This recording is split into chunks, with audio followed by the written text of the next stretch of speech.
The white mansion standing in Greenwich, Connecticut's upscale residential area was beautiful enough to have stepped out of a magazine. In that house, surrounded by well-maintained lawns and seasonal flowers, Emily Hartman was living her 5th year of marriage with her husband Michael. She spent each day carefully cherishing the miracle of pregnancy she had finally achieved. The days of fertility treatment had been painful and long. Countless trips to the hospital, side effects from hormone injections, and repeated disappointments. Emily's body changed under the influence of medications, and her heart oscillated between hope and despair. Michael had shown understanding in the beginning, but as time passed, his attitude toward the treatment grew cold. Still, Emily never gave up. And 6 months ago, pregnancy was finally confirmed. Michael was an investment advisor who had achieved success on Wall Street. His sharp gaze and well-featured appearance had instantly captured Emily's heart when they first met. The two had been introduced by a friend, and after a brief 6-month courtship, they married. Michael's work was highly regarded, and he enjoyed strong trust from his clients. However, recently, his homecoming hours had become later and later, and conversations at home had decreased. Emily tried to convince herself it was work stress. Michael's mother, Barbara, had begun living in this house when her son married. She was a former teacher, beloved by the neighbors for her refined appearance and polite manner of speaking. However, her attitude toward Emily was subtly cold, and especially after the pregnancy became known, she repeatedly asked intrusive questions about the baby's gender. When the ultrasound revealed it was a girl, Barbara's expression showed clear disappointment. "Even if it's a girl, I'm sure she'll be a lovely granddaughter," Emily said gently, but Barbara only smiled ambiguously. Rosa, the housekeeper working in this house, had been employed live-in with the Hartman family for 3 years. Mexican-American, she was modest and serious in character, handling all household duties perfectly. Rosa had 2 children back in her homeland, but had chosen this job, separated from her family, to provide them with a better education. For Emily, Rosa was the closest person outside of family. Since becoming pregnant, Emily's days began regularly. She woke at 7 in the morning and ate the nutritionally balanced breakfast Rosa prepared for her. After that, she enjoyed light walks and spent afternoons reading and knitting. While knitting small clothes for the baby, Emily savored her happiness. The dream of becoming a mother that she had wished for so long was finally about to become reality. However, beneath the surface tranquility, subtle anxiety lurked. Michael shared dinner less frequently, using work as an excuse, and sudden business trips increased on weekends. When Emily consulted him about her physical condition, only curt replies like, "Just see a doctor," came back. Her mother-in-law Barbara also never spoke words of concern about Emily's condition. Rather, she often threw harsh words like, "Pregnancy isn't an illness, so you should be stronger." In this situation, only Rosa sensitively noticed Emily's changes. During difficult morning sickness periods, she prepared special drinks, and when Emily's body became heavy, she naturally helped with housework. Though she spoke little, her thoughtfulness saved Emily many times. Emily noticed that occasionally, worried expressions appeared in Rosa's eyes. At dusk, Emily often sat by the large window in the living room, gazing at the garden while lost in thought. Feeling the small life moving in her belly while contemplating the life as a mother that was about to begin was the happiest moment of her day. On an autumn afternoon when she reached 6 months of pregnancy, Emily was told by her doctor that progress was going well, and she headed home with light steps. Her belly was already noticeably large, and as she walked imagining the small dresses and toys she had seen at baby stores, smiles naturally appeared. The conversations with other pregnant women in the obstetrics waiting room were also enjoyable, and friendships were beginning to bloom with women scheduled to give birth around the same time. When she arrived home, Rosa greeted her at the entrance. Seeing her warm smile, Emily felt relieved. "How was the checkup?" Rosa asked gently, and Emily answered happily. "Very good. The baby is moving energetically too." Rosa clasped her hands together to express joy and said, "That's wonderful. Today I made your favorite chicken soup," leading Emily to the dining room. However, Michael's behavior was changing day by day. Previously, when he returned from work, he would show concern for Emily's condition and place his hand on her belly to feel the baby's movements, but now he only engaged in greeting-level conversation. During dinner time, he increasingly finished meals in silence while staring at his cell phone. When Emily said, "The baby moved a lot today," only short replies like, "I see," came back. One night, Emily gathered courage to speak to Michael. "You seem tired lately. Is there something worrying you?" Michael answered without looking up from his newspaper. "Work is busy. A new project has started, and the responsibility is heavy." Emily tried to show understanding. "That must be difficult. But don't overdo it. The baby will be born soon, and family time is important too." At that moment, irritation briefly flashed across Michael's expression. "I know. But right now I have to focus on work." Her mother-in-law Barbara's attitude was also gradually changing. At first, she seemed to be happy about the pregnancy, but after learning the fetus was a girl, she clearly stopped hiding her disappointment. "The Hartman family needs a boy," she would say directly to Emily. Emily tried to respond, "Girls are wonderful too. I'm sure she'll be a lovely granddaughter," but Barbara shook her head. "Girls just become part of other families when they marry. Boys are necessary to carry on the family line." Barbara's words escalated day by day. "My friend's son is considering divorce because his wife can't produce a boy. Women who only bear girls have been considered unlucky since ancient times." Emily was hurt by these words but continued to endure them to maintain family peace. However, when lying alone in bed at night, there were times when tears wouldn't stop. Physical changes were also becoming concerning. Having entered the second trimester, when morning sickness generally settles down, Emily was experiencing increased nausea and headaches instead. Her appetite disappeared, and foods that previously tasted good often wouldn't go down. When she consulted her doctor, she was told, "There are individual differences, so don't worry too much," but Emily's anxiety didn't disappear. Even when Emily complained to Michael about her poor health, his reaction was cold. "You're making a big fuss again. Pregnancy isn't an illness, so be stronger." His words deeply hurt Emily's heart.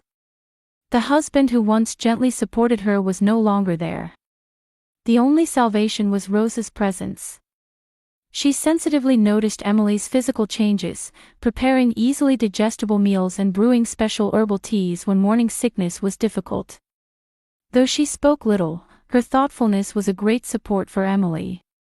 Emily noticed that occasionally, worried expressions appeared in Rosa's eyes. One evening, as Emily was resting in the living room, she could hear Michael and Barbara talking in the kitchen. They were trying to keep their voices down, but Emily could make out the content. "So it really is a girl." "Yes. Different from what we expected. Let's hope for a boy next time. We don't know if there will be a next time." Hearing this conversation, Emily felt her chest tighten. Even on weekends, Michael was home less frequently. Using various reasons like golf with clients and study sessions with colleagues, he went out and often didn't return until late at night. Emily spent increasing time alone, and talking to the baby in her belly became her only pleasure. "Daddy is busy. But when you're born, I'm sure he'll be happy." However, Emily's physical condition continued to deteriorate. Dizziness occurred frequently, and climbing stairs became difficult. Rosa looked at Emily with concern and suggested, "Madam, perhaps you should see the doctor again." Emily was thinking the same thing, but feared being told by Michael that she was going to the hospital too much. One night, Emily was struck by severe stomach pain. The pain was so intense that she cried out, and Rosa rushed to her. "Are you all right?" Rosa asked worriedly, but Emily couldn't answer due to the pain. Michael also appeared, noticing the sound, but only said, making a big fuss again, and returned to his room. That night, Rosa stayed by Emily's side, rubbing her back. The next morning, Emily looked at her face in the mirror and was shocked. Her cheeks were hollow, and deep circles had formed under her eyes. The appearance there was haggard, far from what was called the glow of pregnancy. Was this normal pregnancy progress? Indescribable anxiety spread through Emily's heart. One morning, Emily woke with severe abdominal pain. The clock pointed to 3 in the morning. At first she thought it was mild pain, but gradually the pain intensified and came in waves. Cold sweat beaded on her forehead, and her breathing became labored. It was a sharp, stabbing pain unlike anything she had experienced before. Michael, Emily tried to shake awake her husband sleeping beside her, but he was in deep sleep and wouldn't wake up. The pain only increased, and Emily involuntarily cried out. Then she felt a wet sensation in her lower abdomen. When she touched it, the sheets were stained with blood. Terror raced through her entire body. "Help me!" Emily's scream echoed throughout the house. Rosa was the first to rush over. She entered the room in her nightgown and immediately understood the situation. "Madam, I'll call an ambulance right away." Rosa's voice was trembling, but her actions were swift. She picked up her cell phone and called 911. Michael finally woke up. At first he couldn't understand what was happening, but when he saw the blood-stained sheets, his expression changed. "What happened?" Confusion was mixed in his voice. Emily couldn't answer due to the pain and only groaned in agony. Barbara also appeared, noticing the commotion. She stopped at the bedroom entrance, and when she saw the blood, she frowned. "Oh my, what is this?" Her voice had an annoyed tone rather than concern. The sound of the ambulance siren approaching could be heard. Rosa ran to the entrance and guided the emergency personnel. 2 male crew members entered the bedroom with a stretcher and quickly checked Emily's condition. "How many months pregnant?" 6 months, Michael answered. "We'll transport her to the hospital immediately." The emergency personnel's expressions were serious. The journey to the hospital felt like an eternity to Emily. In the ambulance, she prayed desperately that the baby would be safe. She didn't want to think about losing the life she had finally conceived after overcoming difficult fertility treatments. Upon arriving at the hospital, Emily was immediately taken to the emergency room. Doctors moved around busily, and various tests were performed. The expression of the doctor looking at the ultrasound screen gradually darkened. Emily watched the doctor's face, sensing the worst outcome. "I'm sorry," the young female doctor's voice was gentle, but those words shattered Emily's heart.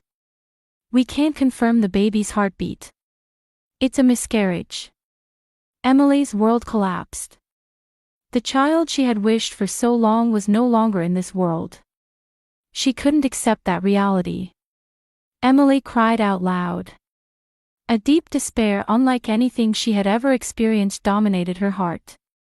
A nurse gently embraced her shoulders, but even that warmth couldn't reach Emily now.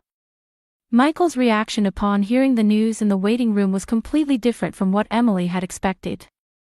When he entered the treatment room, he looked down at Emily and said, "What does this mean? Why did this happen?" Anger was contained in his voice. "You did this on purpose, you fraud," Michael's words echoed in the treatment room. Emily looked up at her husband in disbelief. She never thought her beloved husband would throw such words at her during her most painful time. "Why would you say that?" Emily's voice trembled. "You never wanted children from the beginning. That's why you deliberately caused the miscarriage." Michael's words wouldn't stop. "You deceived me into marriage, and now you're killing children too." The doctors and nurses in the treatment room also noticed the atmosphere and were confused. Emily said with her face a mess of tears, "That's not true. I loved the baby. I didn't want to lose it." However, Michael wouldn't listen. Stop lying. All your actions were suspicious. Then Barbara appeared.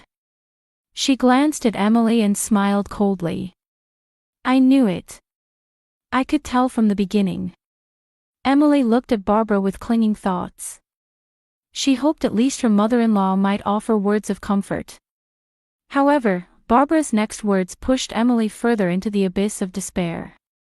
Unable to even bear children, you're like garbage. Her laughter echoed in the treatment room. A woman who would cut off the Hartman family bloodline was never needed from the beginning. Emily screamed.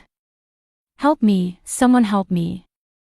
However, both her husband and mother-in-law only blamed her, and no one comforted her. The doctor tried to control the situation, but couldn't become deeply involved in family internal problems. We did our best. However, sometimes miscarriages occur that medicine cannot explain. The doctor tried to explain, but Michael wouldn't listen. I don't want to hear doctors' excuses. My wife must have done something. Emily's heart was completely broken. Betrayed by the people she trusted most, faced with the reality of not being supported during her most painful time. In addition to the sadness of losing her child, the cruel words from family deeply wounded her soul. At that moment, the treatment room door quietly opened. Rosa entered. Her eyes were moist with tears. While Michael and Barbara continued arguing, Rosa approached Emily's bedside. Madam, Rosa's voice was gentle and trembling. She pressed a small folded piece of paper into Emily's hand. Please read this. Not now if you can't, but later for sure. In Rosa's eyes dwelled deep sadness and at the same time, a strong will to convey something. Emily received the paper with trembling hands.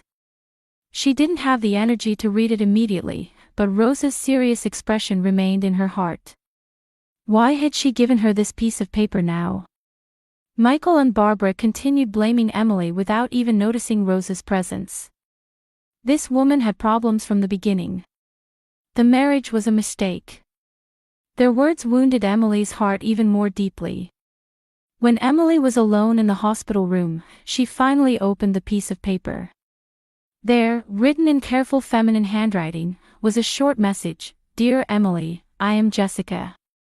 I was asked by Mr. Michael to mix medicine into your food, but my conscience hurts. I recorded all conversations. I entrust the evidence to Rosa. Please know the truth. After reading Jessica's letter, Emily gripped the paper with trembling hands. All the pieces were fitting together into a terrifying puzzle. Her husband's sudden change in attitude, the unexplained poor health, and the miscarriage. Everything had been systematically orchestrated. In Emily's heart, deep sadness transformed into intense anger. The next day, Emily was to be discharged. The doctor explained, physically you're recovering, but you need mental care.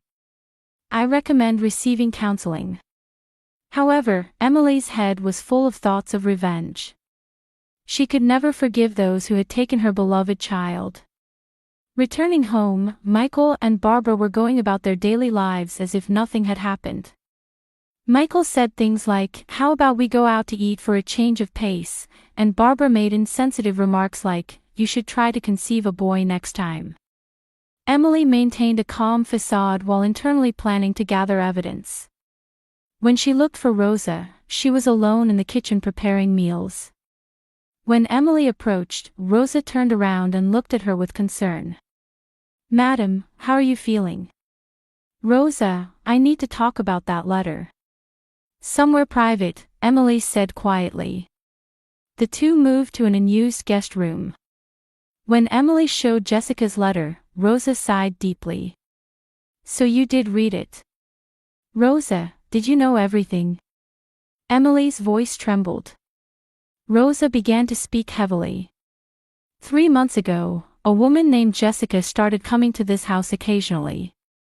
When Mr. Michael wasn't here, she would have secret discussions with Mrs. Barbara. I accidentally overheard their conversations while cleaning. According to Rosa's account, Jessica was a 28-year-old nutritionist and Michael's mistress. Michael had been involved with her even before Emily became pregnant, and when the pregnancy was discovered, he had chosen a future with Jessica. However, divorce would involve property division and alimony issues. So he conspired with Barbara to end Emily's pregnancy and mentally drive Emily to pursue divorce herself. Jessica initially went along with Mr. Michael's wishes. However, as time passed, she became increasingly tormented by guilt, Rosa continued. Especially seeing how Mrs. Emily's health deteriorated, she began to feel remorse. What Jessica had been mixing into Emily's food was an extract from herbs that could potentially cause miscarriage. Using her nutritionist knowledge for evil, she had identified natural components harmful to fetuses and gradually mixed them into meals. Emily's poor health was the result of those drugs. "Where are the recordings?" Emily asked urgently. Rosa led her to her room and produced a small digital recorder. This is what Jessica left behind. Mr. Michael's conversations, meetings with Mrs. Barbara, everything is recorded. Emily took the recorder with trembling hands and pressed the play button. Michael's voice could be heard. "Make sure Emily doesn't notice, gradually increase the amount. It's important to make it look like a natural miscarriage." Then Jessica's anxious voice, "But isn't this murder? You're being dramatic. It's just an accident. Besides, there's no point in a girl being born anyway." Barbara's voice was also recorded. "My son deserves a more suitable woman. A beautiful young woman like Jessica is appropriate for the Hartman family bride. If Emily has a mental breakdown and requests divorce, the alimony will be minimal too. If she becomes depressed from the miscarriage shock, she won't be able to claim custody either." After listening to the recording, Emily's entire body shook with anger. They had not only taken her child's life but had also tried to destroy Emily's own life. "Rosa, why didn't you tell me earlier?" "I'm sorry. But without evidence, I thought you wouldn't believe me. Also, Jessica wasn't cooperative at first." According to Rosa's explanation, Jessica had initially followed Michael's orders while feeling guilty. However, seeing Emily's suffering up close, her conscience finally won. She had secretly recorded all conversations, keeping them as evidence. The night before the miscarriage, Jessica had entrusted the letter and recordings to Rosa, asking her to convey the truth if anything happens. Emily stood up. There was no more time to grieve. Now was the time to act. "Rosa, let's contact the police." "Yes, madam. I will also testify as a witness." That night, Emily carefully planned. First, she decided to report to police from outside, so family wouldn't realize. The next morning, saying, "I'm going for a walk to refresh myself," she left the house. From a nearby park, Emily called 911. "My husband, mother-in-law, and his mistress conspired to kill my baby. I have evidence." The operator initially took time to understand Emily's story. However, when she explained the details, detectives were immediately dispatched. 2 hours later, detectives visited the Hartman house. Michael and Barbara were confused by the sudden visit. "What do you want?" Michael asked, and the veteran detective answered, "We're arresting Michael Hartman and Barbara Hartman on suspicion of fetal homicide and attempted murder." Michael's face turned pale. "What are you saying? Do you have evidence?" The detective played the recording data Emily had submitted. When Michael's own voice resonated, he was speechless. Barbara screamed, "This is a trap.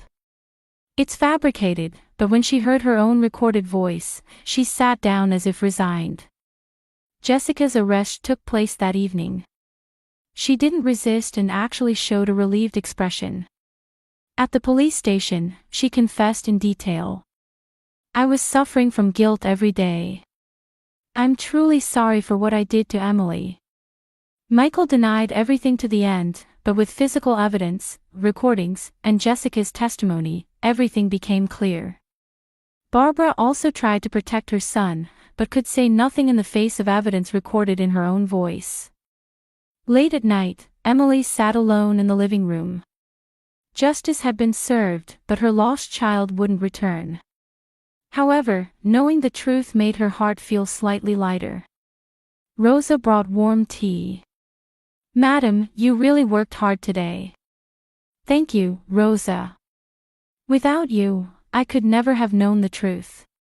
The two quietly drank tea while discussing their future lives. 1 year later in spring, Emily quietly listened to the final verdict in court. Michael received a 15-year prison sentence for fetal homicide and attempted murder. He refused to acknowledge his crimes to the end, but could offer no excuse before overwhelming evidence. Jessica received a 10-year sentence as an accomplice, but had been given a reduced sentence due to surrender and full cooperation. Barbara's trial was held separately, and she received an 8-year sentence for conspiracy and incitement. She told various lies to protect her son, but recorded evidence revealed she was one of the masterminds.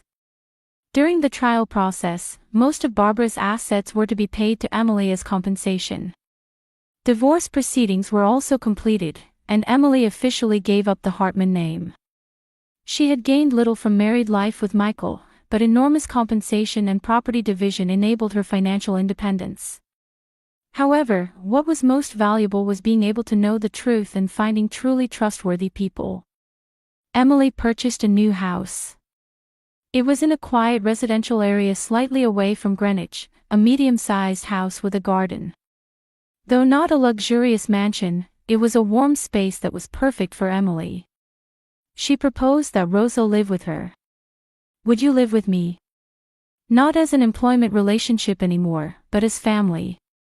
At Emily's offer, Rosa's eyes filled with tears. "Are you sure that's all right? You saved me. Let's walk a new life together from now on." Rosa was able to bring her 2 children from Mexico to America. Her 16-year-old son Carlos and 14-year-old daughter Maria began new lives in Emily's house. Emily supported their education costs and treated them like real family. Carlos was good at math and aimed to become an engineer, while Maria had artistic talent and learned painting from Emily. Though healing emotional wounds took time, Emily gradually became more positive while continuing counseling. The sadness of miscarriage would never disappear, but she was able to find strength to live beyond it. The therapist said, "The tragedy you experienced is never meaningless. That experience will become the power to help someone in your future life." One day, Emily began volunteer work at a local children's home. She was nervous at first, but touching the children's pure smiles, she realized she still had love to give. Especially, time spent with children not blessed with families became healing for Emily. 7-year-old Sophia, whom she met at the facility, became particularly attached to Emily. Having lost her parents in an accident and not taken in by relatives, she tended to close her heart to adults. However, touching Emily's kindness, she gradually began to smile. "Emily, when are you coming next?" Sophia asked while holding Emily's hand. "I'll come next week too. Let's draw pictures together," Emily answered with a smile. In this moment, Emily was certain. Even without blood relations, you can become real family with love. 6 months later, Emily officially applied for Sophia's adoption. The legal procedures were complex, but Emily's financial situation and mental stability, and above all, her bond with Sophia were recognized, and the adoption was completed. In the new house, Emily, Rosa, Carlos, Maria, and Sophia lived as one family. Though they had no blood connections, they had true family bonds of caring for and supporting each other. During dinner time, everyone discussed the day's events, and laughter never ceased. One night, Sophia asked, "Mama, will we always be together?" Emily embraced her daughter and answered, "Yes, we're family. No matter what happens, let's stay together." Outside the window, the cherry tree planted in the garden was blooming beautifully. Looking at the flowers like symbols of new life, Emily was deeply grateful. What she had lost was great, but what she had gained was even more valuable. Emily had learned firsthand that true love is not about blood relations, but is born between people who stand by you during the most difficult times.